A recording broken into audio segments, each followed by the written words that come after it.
Balik lagi di Apaan TV dan kita masih di musik, ngobrolin soal musik.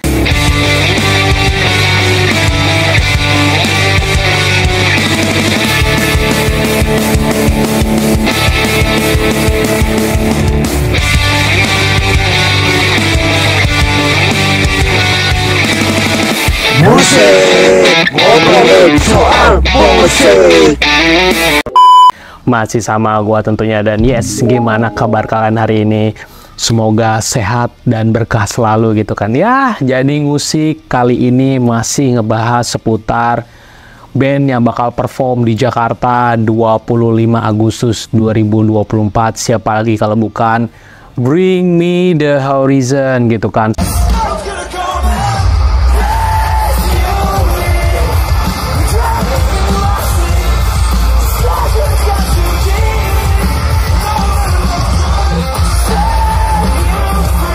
Semoga lu nggak bosan gitu kan, karena ini ada info menarik dan yang pasti fansnya Bring Me The Horizon juga pasti suka, dan ini jawaban yang paling dinanti-nantikan kalian para fansnya Bring Me The Horizon, dan yang selama ini selalu nanya ke gua alasan kenapa Oliver bisa ngerubah genre musik Bring Me The Horizon, dan gua akan bahas itu hari ini.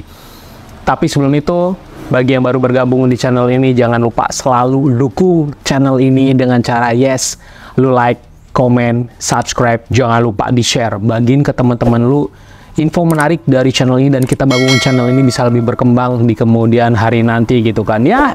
Sesuai yang tadi barusan gue bilang, hari ini gue akan memaparkan alasan Oliver Sykes rubah genre Bring Me The Horizon dari metal ke ranah ya yang sekarang alternatif rock, pop, dan segala macamnya gitu kan.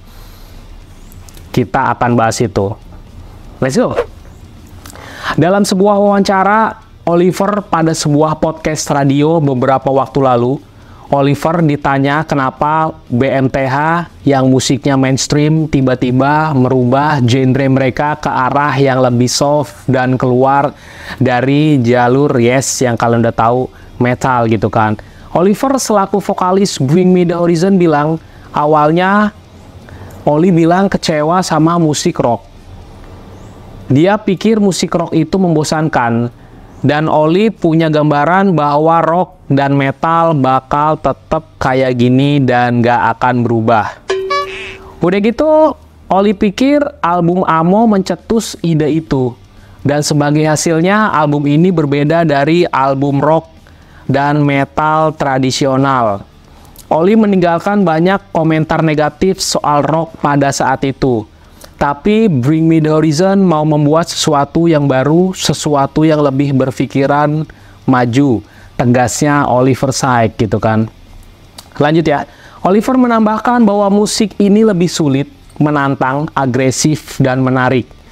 Band seperti Sleep Token dan Bad Omens, misalnya tegasnya Oli, mereka jelas memainkan musik rock, namun ada sesuatu yang berbeda dari mereka, dan mereka tampaknya melakukan apa yang kami coba lakukan dengan album Amo tempo lalu, tapi dengan cara mereka sendiri, tegasnya Oliver Sykes. Oliver juga bilang, kita udah ada di titik di mana para pendengar percaya sama Bring Me The Horizon dan mengerti kita nggak berusaha jadi ini atau itu.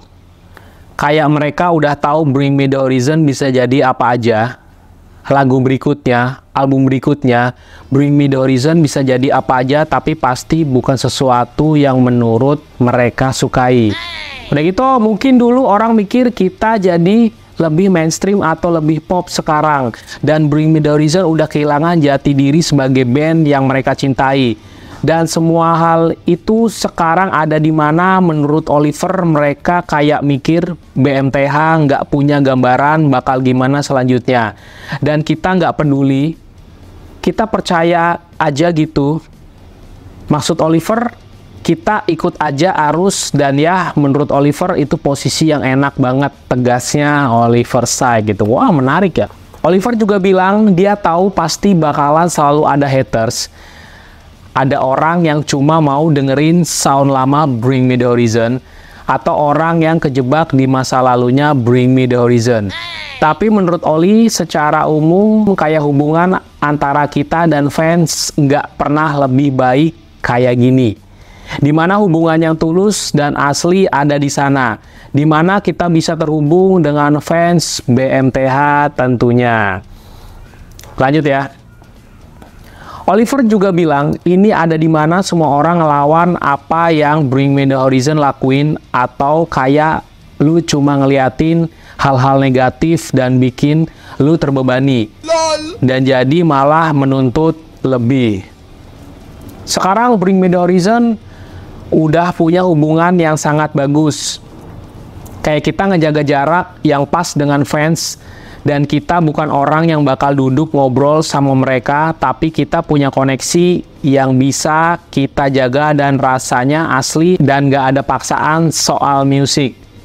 Dan Bring Me The Horizon gak harus jadi kayak bocah TikTok, dimana kita jadi gak harus ngelakuin semua hal yang sebenarnya kita benci, atau kita bisa jadi diri sendiri aja.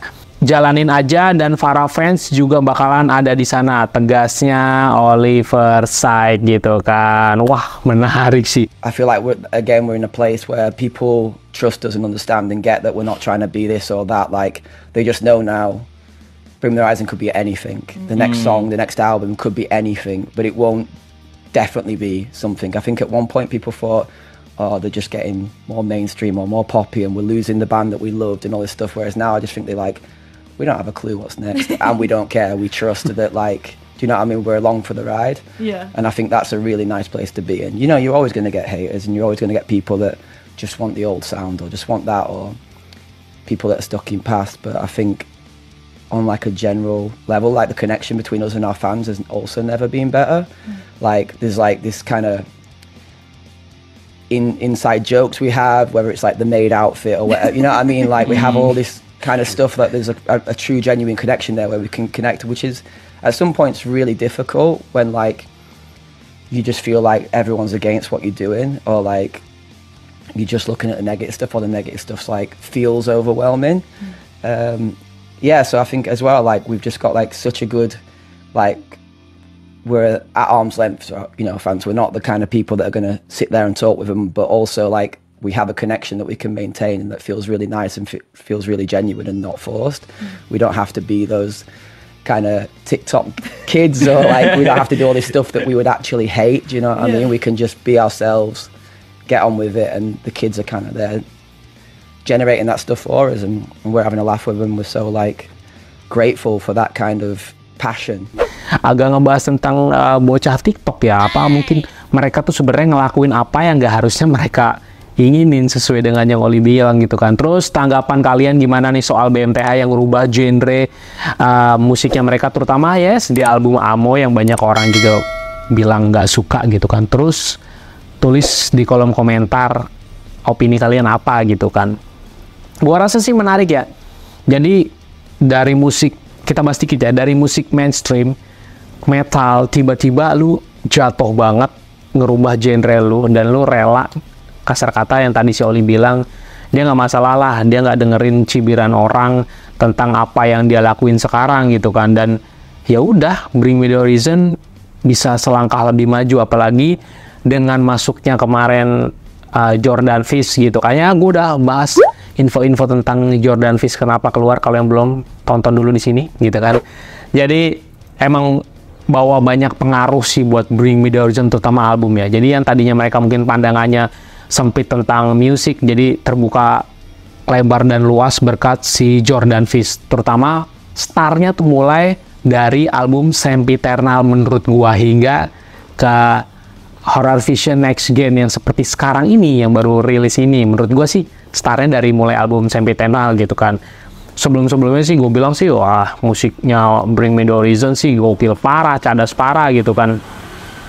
Dan ya bener lah, itulah yang namanya perubahan genre gitu. Jadi biar nggak bosen juga, dan sesuai yang Oliver bilang, biar lu nggak terjebak juga di sound-sound Bring Me The Horizon yang lalu, dan yang kayak nggak ada pergerakan musiknya gitu, kayak cuman stuck jalan di tempat aja gitu menurut Oli. Jadi mungkin keputusan yang diambil dan disetujui oleh tim juga berdampak besar juga buat Bring Me The Horizon yang seperti sekarang kalian bisa lihat namanya udah gede banget dan musiknya hampir bisa dinikmati semua orang gitu kan. Kalau dulu yang genrenya mungkin hanya dinikmati anak muda dan perempuan mungkin cuma 20% bisa menikmati, atau mungkin orang yang lebih tua bisa menikmati sedikit banget, mungkin sekarang mereka bisa nikmatin dari semua kalangan. Walaupun musiknya Oliver teriakannya memekakan telinga, tapi menurut gua sih soundnya masih enak banget dan soft banget untuk yang sekarang ini dibandingin sound album-album dia yang lalu sebelum Sempiternal gitu kan. Pokoknya gue bilang langkah yang diambil Oli menurut gue sih itu ada benernya juga, walaupun memang gue sebagai penikmat Bring Me The Horizon yang di masa lalu, gue juga sebenarnya agak gimana ya, gue ngelihat album Amo tuh sebenarnya ada plus minus sih. Di situ dia bisa bereksperimen untuk musiknya tuh jadi pop banget, rock banget, heavy metal banget, dan banyak juga genre di situ tuh di album Amo. Tapi menurut gue sih ya kayak jadi kehilangan sosoknya Bring Me The Horizon sendiri gitu kan.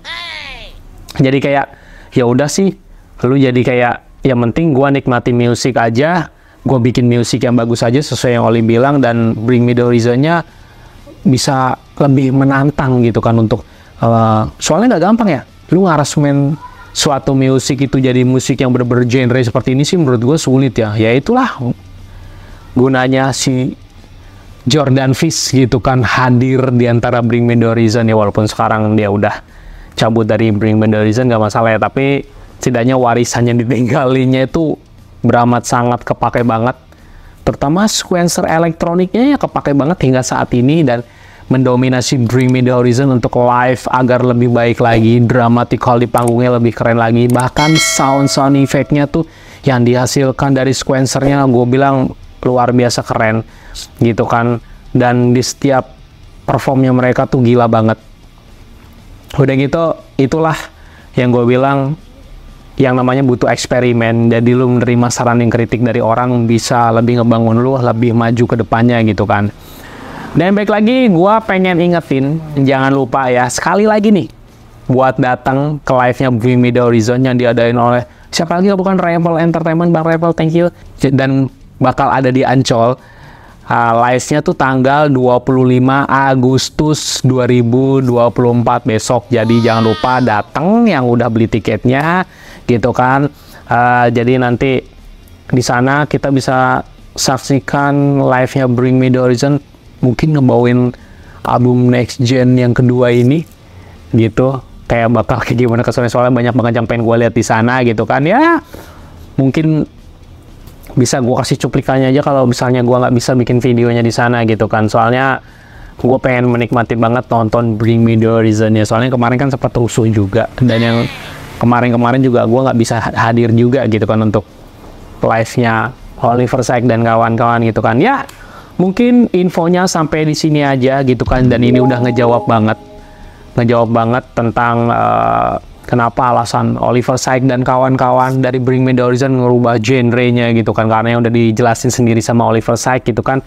Infonya seperti ini, dan thanks banget yang dari awal sampai terakhir nonton, gak di skip videonya, keren banget loh men, keren banget. Udah gitu jangan lupa selalu dukung channel ini dengan cara gimana?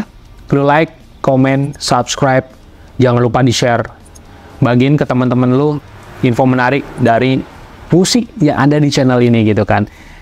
Nextnya kita bangun channel ini bisa lebih berkembang di kemudian hari nanti gitu kan. Thanks banget, thanks for watching. Gua Leo pamit, kita ketemu di episode musik selanjutnya. See you next video. Bye-bye.